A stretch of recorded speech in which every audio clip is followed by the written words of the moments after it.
Hello everyone, welcome back to my YouTube channel. आज की इस वीडियो में हम कर रहे हैं general awareness. Question number 1, read the following about the constitution of India.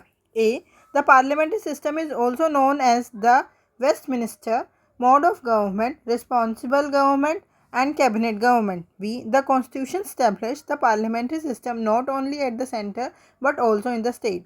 Identify the incorrect statement. इसमें इनकरेक्ट कौन सी है? B is the incorrect statement because the constitution established the parliamentary system at both for the center and the states। तो option number B is the correct answer. एक बार हम check भी कर लेते हैं।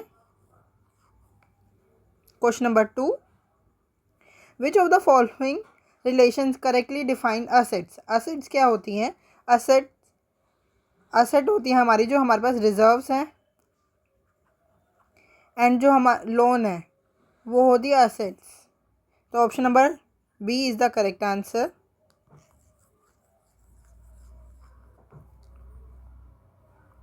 Option number B is the correct answer. Question number 3, read the following about the political parties in India. A, in India a recognised political party is characterised either as the national party और a state party. ये सही है। If a political party is recognised in 4 or more states and is either in the ruling party or in the opposition in these states it is considered as a national party। ये भी सही है। Identify the correct statement। तो both A and B is the correct answer। Check कर लेते हैं। Question number 4, which of the following is also known as revenue budget. Revenue budget क्या होता है हमारे पास? रेवेन्यू बजट कैसे निकालते हैं? रेवेन्यू बजट होता है जो गवर्नमेंट के रेवेन्यू रिसिप्ट्स हैं प्लस जो रेवेन्यू एक्सपेंडिचर है उससे वो होता है हमारा रेवेन्यू बजट। एक तरह से हो गया ना, रेवेन्यू मीन्स इनकम, जो हमारे पास इनकम है। तो revenue budget is also known as income budget. Option number 2 is the correct answer. Question number 5, as per the census of 2011 which of the following states has majority percentage of Sikhism in India. Sikhism कहाँ पे है सबसे ज़्यादा? पंजाब में। Option number 1 is the correct answer. 2011 के census के हिसाब से देख लेते हैं कौन सी मतलब हिंदुइज्म कितना परसेंट है। Hinduism, Muslims, Christians, Sikhism, Buddhism and Jainism.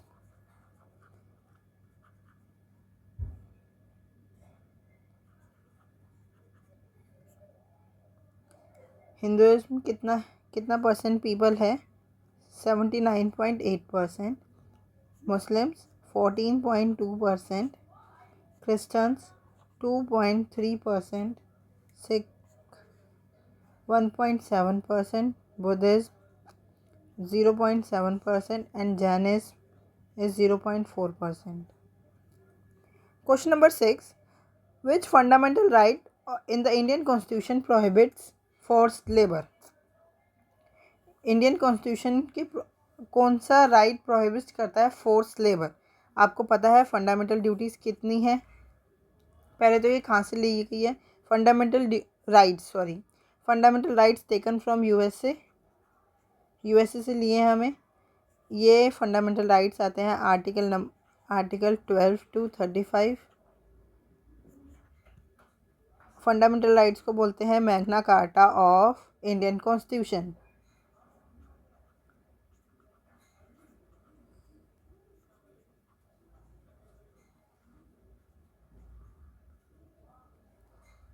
Originally means जब हमने कॉन्स्टिट्यूशन अडॉप्ट किया तब 7 फंडामेंटल राइट्स थे, बट 44th कॉन्स्टिट्यूशन अमेंडमेंट से एक जो राइट था, राइट टू प्रॉपर्टी,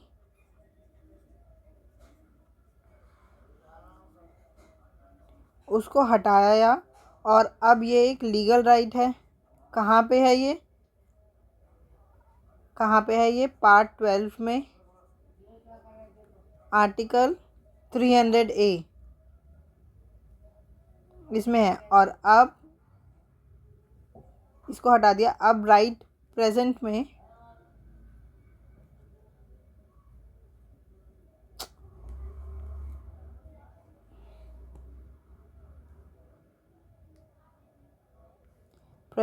कितने फंडामेंटल राइट्स है?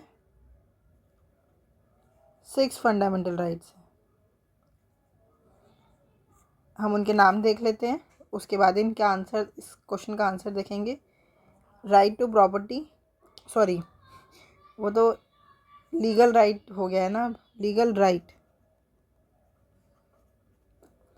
Right to equality,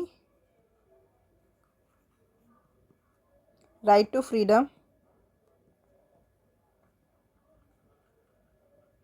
right against exploitation,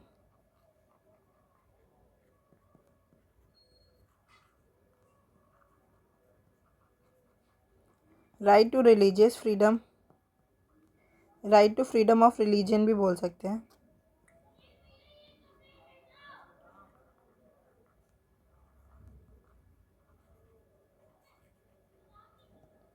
cultural and educational right,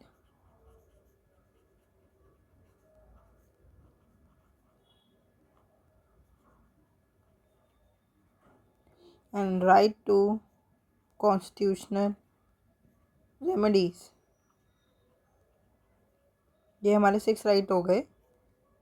right to equality article number 14 to 18, right to freedom 19 to 22, right against exploitation 23 and 24, right to freedom of religion 25 to 28, cultural and educational right 29 to 30, and right to constitutional remedies 32 to 35। ये हमारे right हो गए। और उन्होंने क्या पूछा है आप क्वेश्चन में, फोर्स लेबर कौन से राइट में प्रोहिबिट किया जाता है? ये है हमारा right against exploitation. Option number 2 is the correct answer. एक बार चेक भी कर लेते हैं। यस, फोर्स लेबर पूछा ना, तो राइट अगेंस्ट एक्सप्लॉयटेशन ही इसके अंदर कंसीडर आएगा, क्योंकि इसमें question number 7, what is the approximate latitude at which the Tropic of Cancer passes through India? Tropic of Cancer कौन से लैटिट्यूड से पास करती है? 23.5 degree north. Option number A is the correct answer. जब ये इंडिया से पास होती है तो किन किन स्टेट से निकलती है वो भी एक बार हम देख लेते हैं, गुजरती है। इसको याद करने की एक ट्रिक है, मगरमच्छ, झपटा। देखो, म से मध्य प्रदेश, ग से गुजरात, र से राजस्थान, म से फिर दोबारा मिज़ोरम,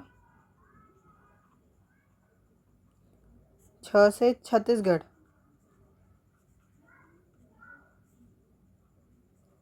झ से झारखंड,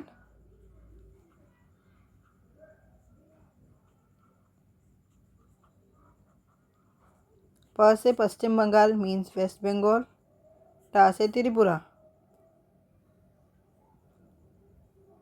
ये 8 स्टेट से ट्रॉपिक ऑफ कैंसर पास होती है at the latitude of 23.5 degree north. Question number 8, dash was one of the most important leaders of the Indian independence movement. He is also known as father of Indian unrest. Father of Indian unrest किसको बोला था? बाल गंगाधर तिलक को। Means option number 3 is the correct answer. Bal Gangadhar Tilak was one of the most important leaders of the Indian independence movement. He is also known as father of Indian unrest. Father of Indian unrest बाल गंगाधर तिलक को किसने बोला था? Valentine Chirol ने।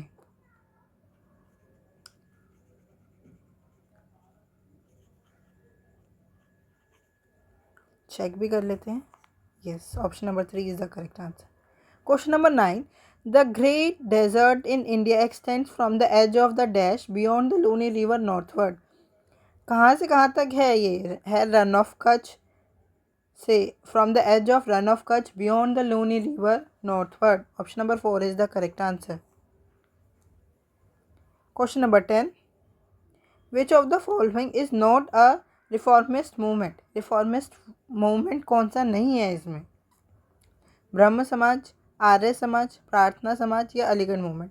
पहले हम देख लेते हैं इनको किस फाउंडर कौन है और ये कब हुआ. ब्रह्म समाज स्टार्ट हुआ था 1875 में बाय ब्रह्म समाज है. ब्रह्म समाज स्टार्ट हुआ था 1828 बाय राजा राम मोहन रॉय. आर्य समाज हुआ था 1875 में bye Swami Dayanand Saraswati.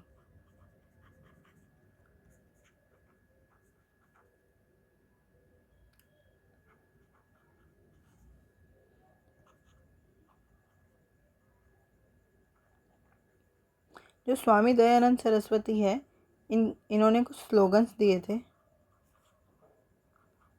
Go back to Vedas,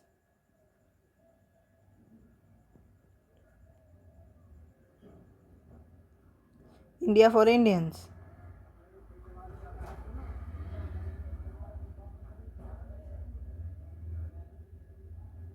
और उन्होंने क्या पूछा है? Not a reformist movement. Arya Samaj ही एक रिफॉर्मिस्ट मूवमेंट नहीं है. प्रार्थना समाज कब स्टैब्लिश हुई? 1867. किसने इस्टेब्लिश किया था? Atmaram Pandurang.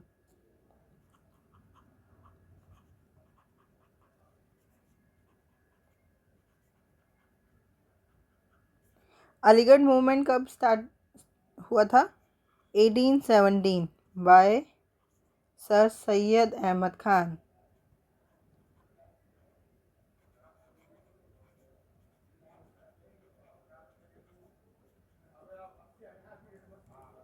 Question number 11. Which of the following is a characteristic feature of the mangrove ecosystem found in India? Mangrove ecosystem के क्या characteristic feature होते हैं? That is saline water adaptation. Option number 1 is the correct answer. चेक भी कर लेते हैं. Yes. Mangrove ecosystem के characteristics हैं saline water adaptation.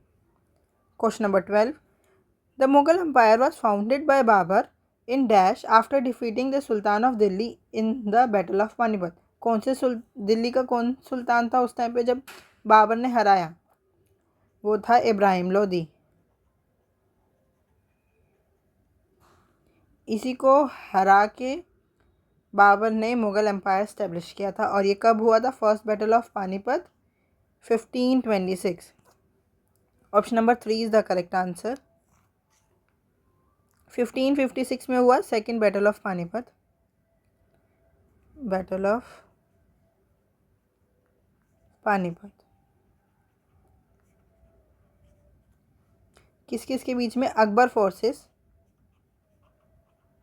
की फोर्सेस एंड हेमचंद विक्रमादित्य, जिसको शॉर्ट में हम हेमू भी कहते हैं. और third battle of Panipat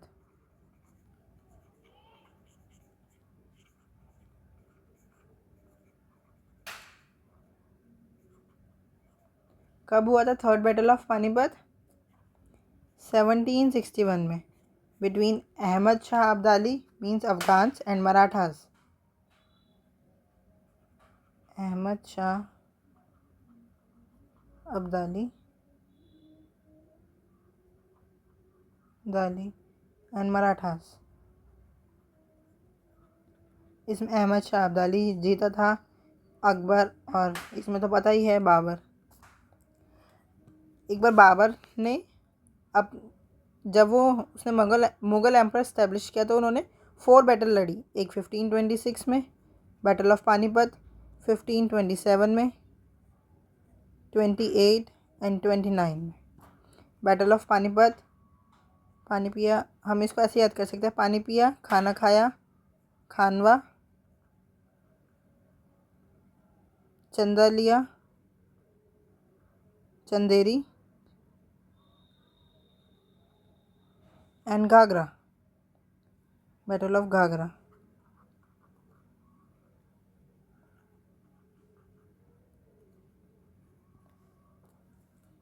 question number 13. Union territories are administered by the dash acting to such extent as he thinks fit through an administrator appointed by him. Union territories are administered by the president acting to such extent as he thinks fit through an administrator appointed by him. Option number 1 is the correct answer, president.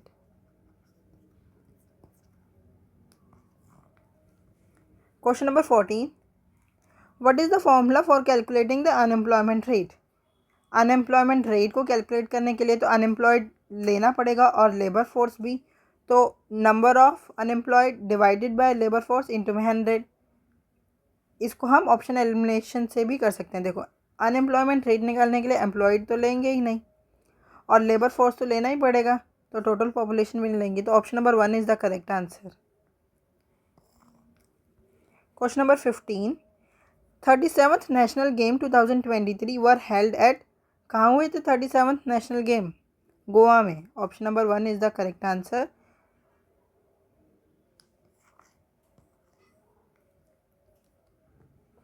अब जो 38th national games हैं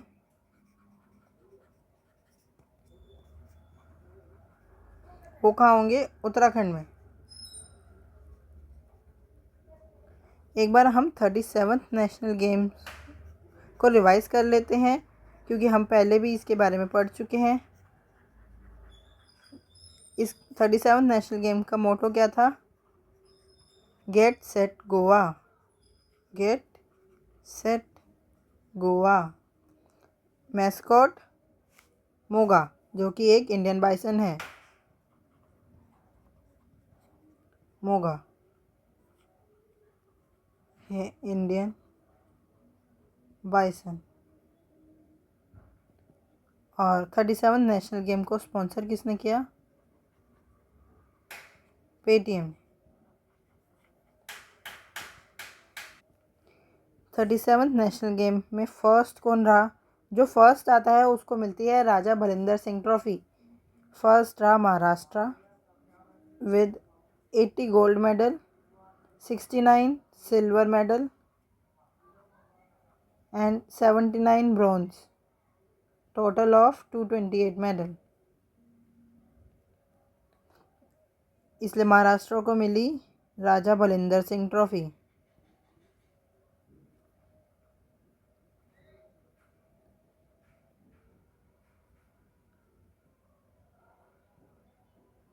second, services with 66 gold and total of 126 medal. And third number पे रहा Haryana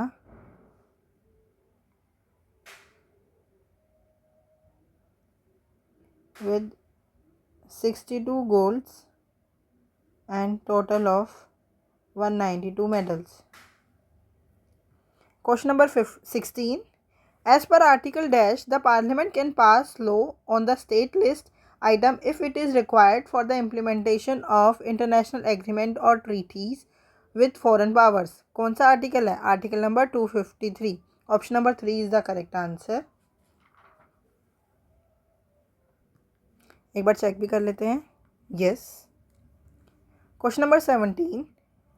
from which state does the river Narmada originate? Narmada river कौन से state से originate होती है?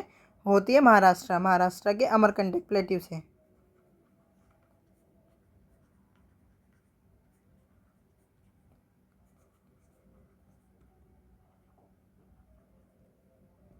नर्मदा रिवर पे ही है बेड़ा घाट.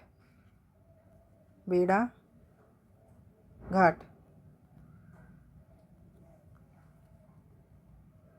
Question number 18. According to the 2011 census, which state has the highest literacy rate among females in India? किस स्टेट की हाईएस्ट लिटरेसी रेट है? Female highest literacy rate. Kerala की हाईएस्ट लिटरेसी रेट है अराउंड 94%. मेल की भी केरला की हाईएस्ट है और फीमेल की भी हाईएस्ट केरला की है. According to 2011 census literacy rate कितनी है इंडिया की? वो है 74.04%।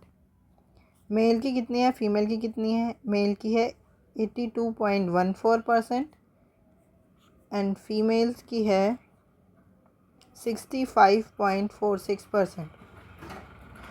और जो इन दोनों की लिटरेसी रेट का बीच का सबसे, मेल एंड फीमेल की लिटरेसी रेट का जो सबसे ज़्यादा गैप है वो कहाँ पे है? राजस्थान में, मैक्सिमम गैप। और स्टेट्स देख लेते हैं हम, और यूनियन टेरिटरीज देख लेते हैं। हाईएस्ट किस स्टेट की लिटरेसी है एंड लोएस्ट, ऐसे लिखते हैं, highest, lowest states and UT. Highest Kerala, lowest Bihar. UT में हाईएस्ट है लक्षद्वीप एंड लोएस्ट है दादरा एंड नगर हवेली।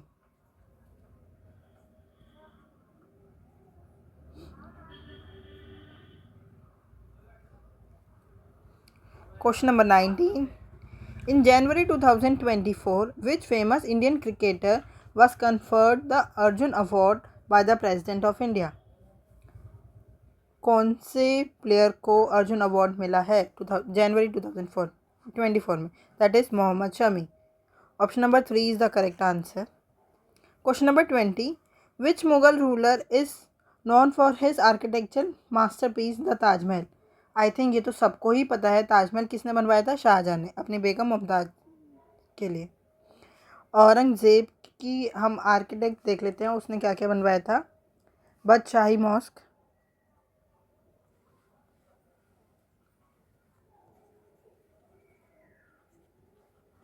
बीबी का मकबरा,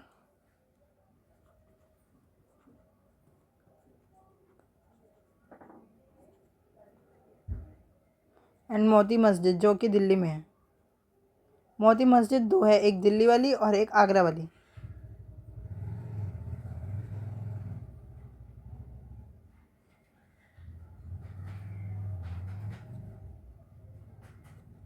जो आगरा वाली मोती मस्जिद है वो शाहजहाँ ने बनवाई थी। अकबर ने क्या बनवाया? आगरा फोर्ट,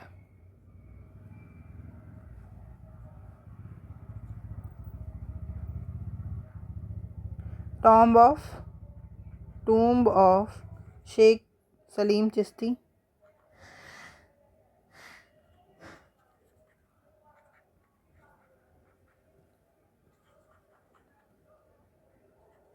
बुलंद दरवाज़ा,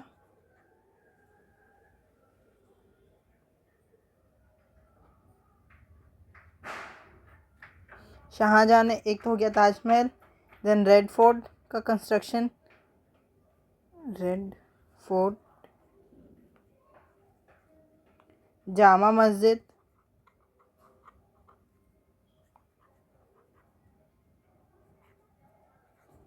मोती मस्जिद,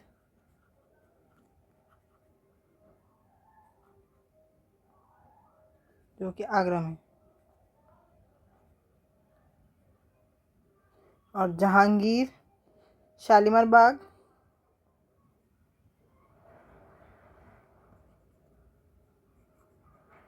बेगम शाही मॉस्क।